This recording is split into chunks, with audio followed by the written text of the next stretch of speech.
le même mécanisme chez les humains. Cette fois-ci, imaginez que vous êtes en balade autour du parc de Masai Mara et que tout d'un coup, un lion surgit de la brousse et s'avance vers vous. Qu'est-ce que vous faites? Vous n'allez pas commencer à vous demander qu'est-ce que je fais? Est-ce que je négocie avec lui? Je lui offre un café ou pas? Vous n'allez pas lui faire les beaux yeux. Notre corps est une machine extraordinaire, elle a tout prévu. Elle va vous éviter d'intellectualiser votre réduction en brochette. Ça va se passer en une fraction de millième de seconde. Le corps va se mettre en adrénaline. Il va couper le cerveau cortical, le cerveau qui réfléchit.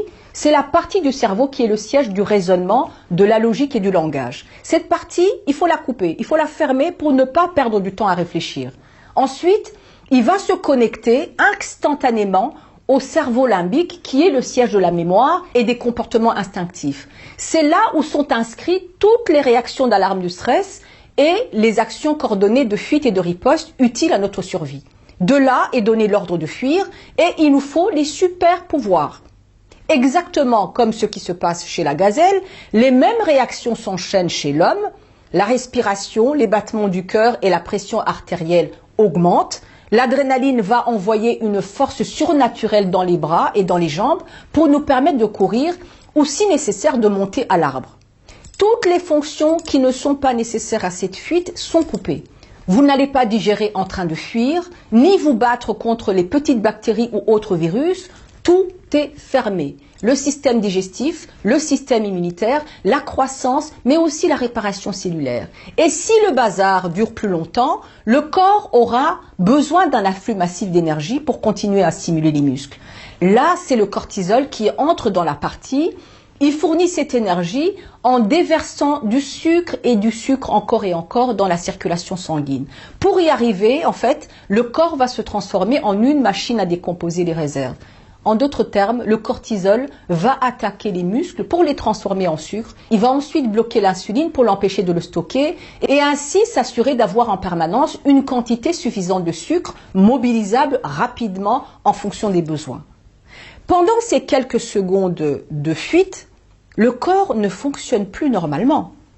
Notre usine à nous maintenir en vie et qui habituellement fabrique, répare, renouvelle les tissus, cette superbe machine se transforme en une usine de décomposition des stocks de notre corps. C'est ça qui est terrible et qui est à l'origine de tous les dégâts de santé qu'on connaît aujourd'hui. Je ne sais pas si vous vous rendez compte. Cette cascade de réactions physiologiques est prévue par la nature pour ne durer que quelques secondes. Ce qui se passe en réalité, c'est que nous vivons ces mêmes réactions pendant trop longtemps pour produire les effets sur la santé que je vais vous détailler tout à l'heure. Je vous rappelle que la cascade de réactions est déclenchée par la peur. C'est la peur qui est le signal de départ du mécanisme que je viens de vous décrire. Or, 99% des gens vivent dans la peur constamment. C'est quoi ces peurs? C'est le manque de confiance, la peur de l'échec, la peur de mal faire, la peur de ne pas être assez bien. Qui ne vit pas ça? Nous n'avons pas eu de mode d'emploi pour vivre, encore moins pour vivre dans ce monde aux perpétuelles mutations. Donc nous avons peur tout le temps et nos cellules baignent dans l'adrénaline tout le temps, pendant des jours, des mois et même des années. Ceci explique donc pourquoi il y a une explosion de burn-out et de maladies chroniques aujourd'hui. Nous vivons dans un monde de plus en plus anxiogène et notre mécanisme de survie qui est prévu pour fuir le mammouth est déclenché sans cesse. Est-ce que vous arrivez à vous imaginer ça? Il est déclenché par les peurs de la vie quotidienne ou parce qu'on n'arrive pas à atteindre les résultats demandés par le chef.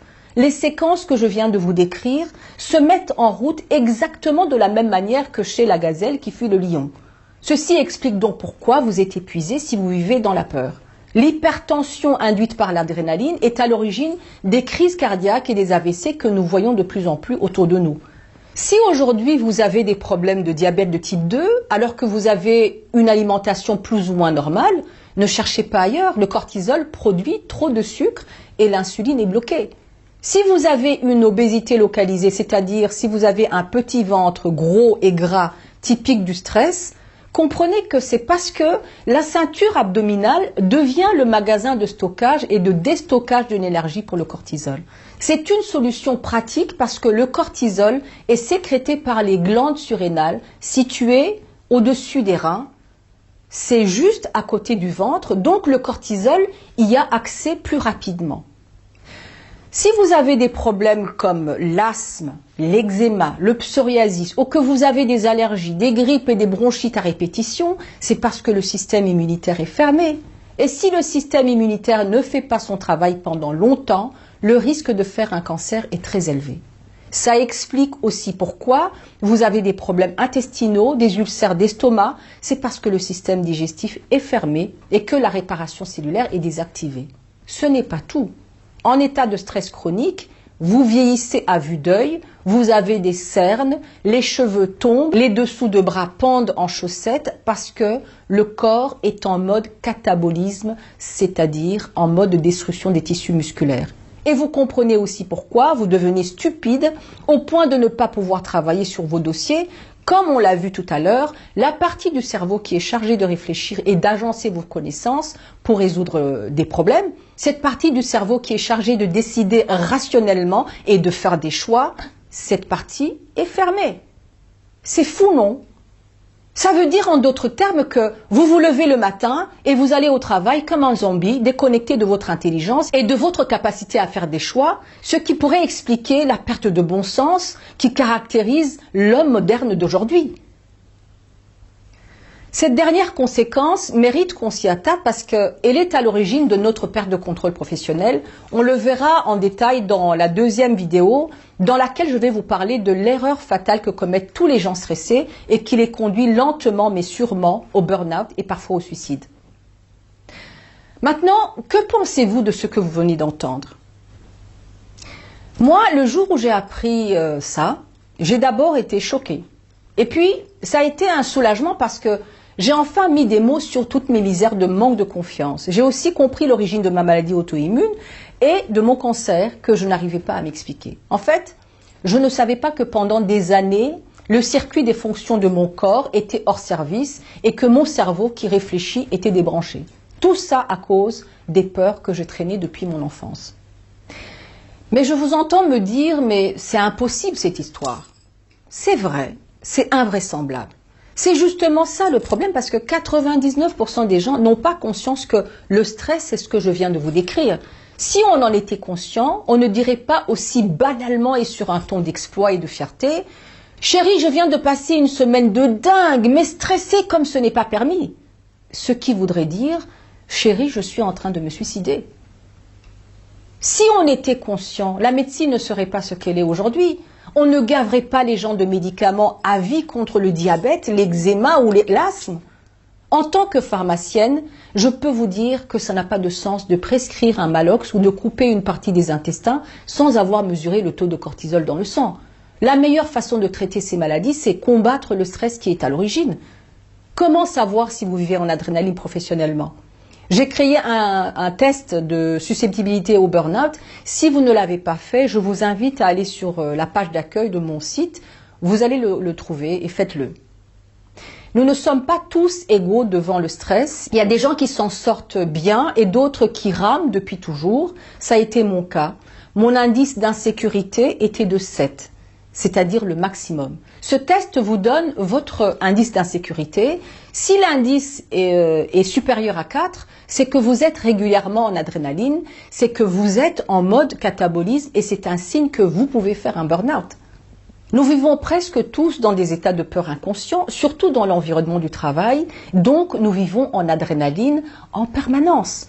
Les professionnels de la santé devraient en tenir compte dans chaque consultation. De tous les médecins que j'ai eu à consulter, je ne connais qu'un seul qui demande systématiquement un dosage de cortisol avant toute prescription médicale. C'est lui d'ailleurs qui m'avait mis en garde sur la probabilité que je fasse un cancer si je ne change rien à mon état de stress. Je ne savais pas comment faire à l'époque et donc j'ai eu un cancer. Aujourd'hui, je sais exactement ce qui s'est produit dans le corps et je sais ce qu'il faut faire pour stopper et réparer les dégâts sans passer par le médicament. Voilà à quoi j'ai dédié 5 ans de ma vie. Ça a été des recherches nuit et jour pour tout démonter et remonter pièce par pièce, les causes, les conséquences, la réparation et la reprise de confiance. C'est tout ça mon travail sur le stress et le burn-out. Le but de ma démarche, c'est de vous permettre de comprendre ce qui se passe dans votre corps. Pourquoi? Parce que comprendre, c'est le premier pas vers l'indépendance et la responsabilité personnelle. Un burn-out ne tombe pas du ciel. Nous le construisons tout doucement pendant longtemps. Un cancer, ce n'est pas la faute d'il n'y a pas de chance. Nous le confectionnons année après année. Un arrêt cardiaque n'arrive pas subitement. Nous avons encrassé nos artères seconde par seconde, minute par minute, jour par jour, année après année. Et l'AVC arrive parce que ça fait longtemps qu'on est dans le rouge. Une fois qu'on a compris, la deuxième étape consiste à tout faire pour reprendre le contrôle de cette machine. Comment? En désactivant toutes les bombes à adrénaline que nous dégoupillons pour un oui ou pour un non. Ça a été 5 ans de ma vie que j'ai consacré à la recherche d'astuces pour stopper l'adrénaline. C'était long, mais c'était passionnant. Ce que j'ai découvert est tout simplement incroyable. Comment est-ce que pendant toutes mes études médicales, je suis passée à côté de ces informations? C'est incroyable. Ça devrait être la base que tout médecin, tout pharmacien doit maîtriser avant toute chose. Alors, peu importe le nombre d'années que vous avez passé à le détruire, votre corps se régénère si vous lui en donnez les moyens. Vous quittez le mode catabolisme et vous optez pour l'anabolisme et tout revient en ordre. Dès que vous arrêtez de stresser, votre corps se remet instinctivement à refonctionner comme il faut. Comprendre ça, ça a été une révélation divine. Quand on m'a annoncé que j'avais un cancer, heureusement que je maîtrisais tout ce qui était en rapport avec le stress. Je me suis surprise à l'annonce du diagnostic à dire c'est génial. Je ne vous dis pas la gueule du radiologue. Pour moi, en fait, j'allais enfin me prouver à moi-même que ce que j'enseignais n'était pas de la théorie. J'ai refusé l'ablation du sein, la chimiothérapie et la radiothérapie. Les médecins me prédisaient une invasion des cellules cancéreuses fulgurante et une mort certaine en quelques mois. Oui, c'est une maladie grave à ne pas prendre à la légère parce que ça peut être fatal. Mais c'est fatal uniquement si vous ne changez rien à votre vie. Le stress est au moins à 70% à l'origine des cancers. Mais on veut nous faire croire que ça tombe du ciel et qu'on ne peut rien y changer. J'ai refusé le protocole classique de chimio et de radiothérapie parce que ce sont de véritables poisons pour notre corps. Et ce protocole ne s'attaque pas à la cause de la maladie. C'est pour ça qu'il y a beaucoup de récidives qui sont plus violents et plus mortels. Regardez-moi, je suis toujours vivante et en meilleure forme qu'avant. Pourquoi? Parce que je ne stresse plus pour un oui ou pour un non. Quand ça m'arrive d'être au contrarié, je sais que ça peut être grave, alors j'utilise tous les outils que je connais pour stopper l'adrénaline. C'est un choix que j'ai fait. Je suis condamnée à vivre sereinement pour ne pas mourir de cancer. Et franchement, je préfère ça aux effets secondaires de la chimio. Et si je devais suivre un quelconque protocole, il est de ma responsabilité de comprendre comment j'ai créé ce cancer et ensuite nettoyer mon corps avant toute chose pour lui donner toutes les chances de supporter n'importe quel autre traitement.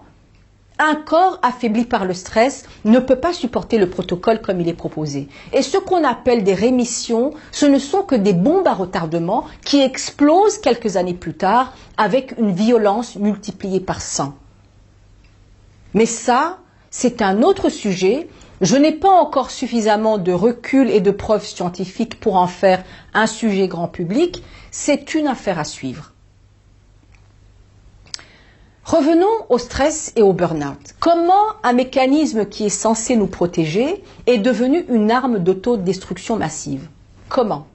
Une gazelle ne comprendrait pas qu'on soit capable de produire ces hormones qui lui permettent de survivre juste parce qu'on est bloqué dans un embouteillage ou parce que le patron nous a regardé de travers ou parce qu'on n'arrive pas à prendre la parole en public.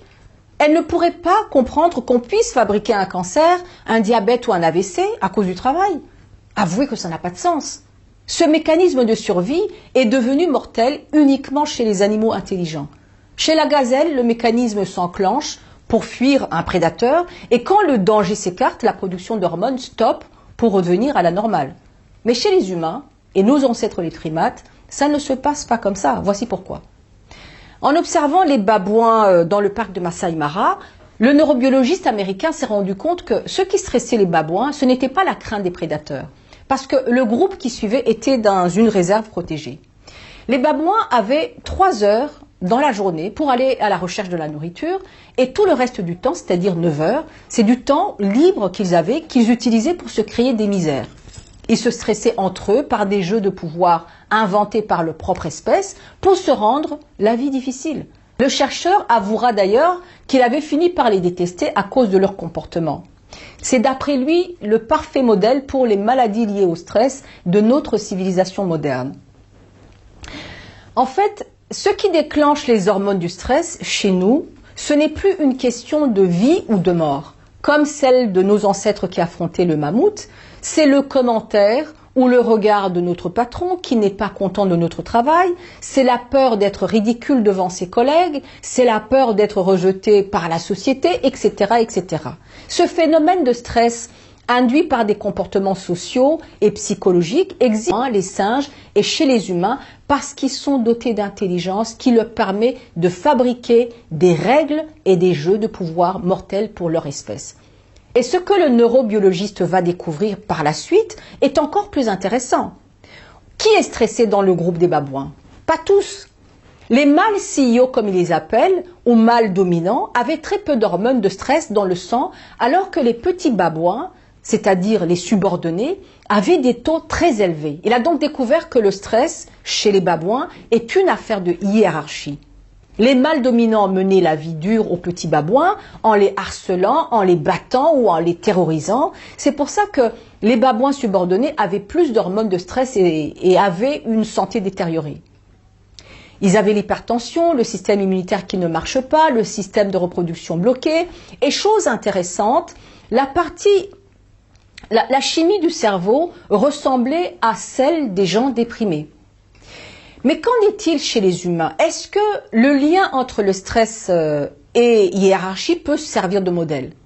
Une étude intéressante appelée The Whitehall Study a été menée sur 28 000 fonctionnaires britanniques sur plus de 20 ans.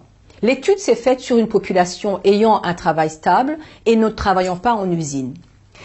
Les résultats sont sans appel. Il existe bel et bien une association entre le grade du fonctionnaire et le taux de mortalité.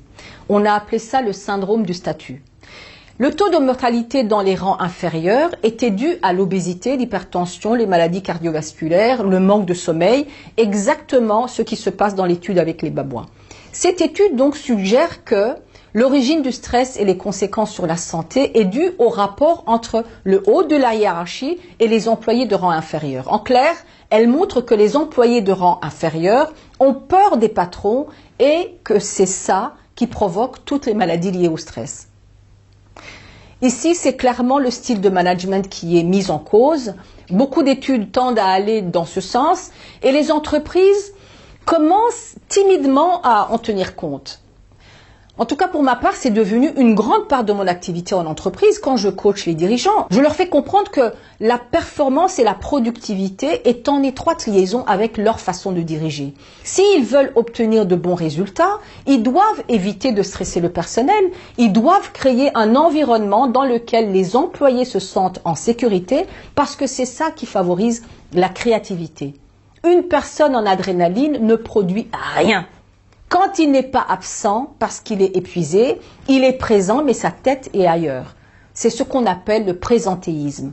Le management des hormones du stress est l'outil indispensable pour la croissance de l'entreprise du XXIe siècle. Mais en tant qu'individu, vous ne pouvez pas croiser les bras et attendre que le style de management change en votre faveur.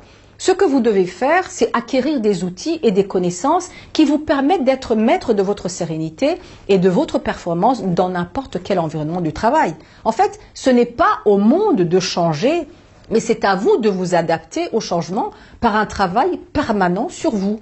Vous devez chercher en permanence à faire des choix qui vous ressemblent, dans lesquels vous vous excellez. Pour résumer ce que je viens de vous dire, ces études nous montrent que l'intelligence qui est le privilège de notre espèce nous a permis en fait de confectionner sur mesure les règles, les croyances, les standards sociaux et les jeux de pouvoir qui nous rendent la vie dure. Nous sommes pris au piège par nos propres règles Ça nous fout la trouille de ne pas ressembler aux standards de la société et petit à petit on se perd, on fait des choses qu'on n'aime pas, on subit la pression de la famille pour devenir ce qu'on n'a pas envie d'être, on fait des métiers qui ne nous correspondent pas, on devient des êtres multitâches incompétents dans l'entreprise. Tout ça, c'est le résultat du monde moderne que nous avons créé nous-mêmes de toutes pièces. Ces règles constituent le fondement des bombes absurdes d'adrénaline qui ruinent notre santé et notre carrière. Voilà comment l'être humain a réussi à détourner un mécanisme de survie en un mécanisme de mort et comment une hormone que vous produisez à votre insu peut ruiner votre carrière et votre santé. Dans la deuxième vidéo, je vais vous révéler quelque chose d'assez hallucinant. Je vais vous parler de l'erreur numéro 1 que commettent tous les gens stressés en état de stress et qui les conduit au burn-out et parfois au suicide. Cette erreur, je l'ai commise moi aussi. J'ai une pensée particulière pour Simone que j'ai sauvée in extremis d'un suicide. Ce qu'elle me dit souvent, c'est que la plus belle chose qui lui soit arrivée, c'est le fait de comprendre ce qui se passe dans son corps quand elle est stressée. Avec tous les outils qu'elle a aujourd'hui, elle arrive à stopper l'adrénaline. Comme elle dit, ça lui permet de ne plus être cette sorte de zombie apeuré qu'elle était devenue et qui passait la moitié de sa vie dans les cabinets de psy. Voilà, c'est ici que se termine la première partie de cette conférence. J'espère que ce que vous avez appris vous sera utile. Dites-moi juste en dessous de cette vidéo ce que vous inspire tout ça. Qu'en pensez-vous ? Est-ce que vous vous reconnaissez dans les symptômes que je vous ai décrits? Avez-vous des soucis au travail à cause du stress? Avez-vous des problèmes de santé qui pourraient être liés au stress? Quelles sont les sources de stress qui vous mettent en adrénaline? Posez-moi toutes les questions qui vous empêchent de dormir. J'y répondrai personnellement dans les vidéos que je compte faire régulièrement. Dites-moi tout. J'adore interagir avec les gens. C'est comme ça qu'on arrivera à améliorer nos conditions de vie dans ce monde de dingue. Est-ce que je peux vous demander un service? Envoyez cette vidéo, non pas à tout le monde parce que ce n'est pas nécessaire, mais aux gens qui vous sont chers et qui se tuent avec le stress sans le savoir. Partagez-la avec vos collègues, envoyez-la à votre patron pour qu'il soit conscient que son style de management compte beaucoup. Envoyez-la à toute personne que vous connaissez en souffrance professionnelle. Il faut que collectivement nous prenions la mesure du danger et que nous agissions en conséquence. Comprendre, c'est la première étape pour reprendre le contrôle de sa vie. Je vous remercie. Surveillez votre boîte email. Vous allez recevoir dans quelques jours la deuxième vidéo, l'erreur que commettent tous les gens stressés et qui conduit au burn-out et parfois au suicide. Restez connectés.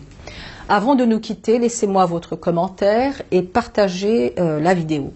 Merci et à bientôt.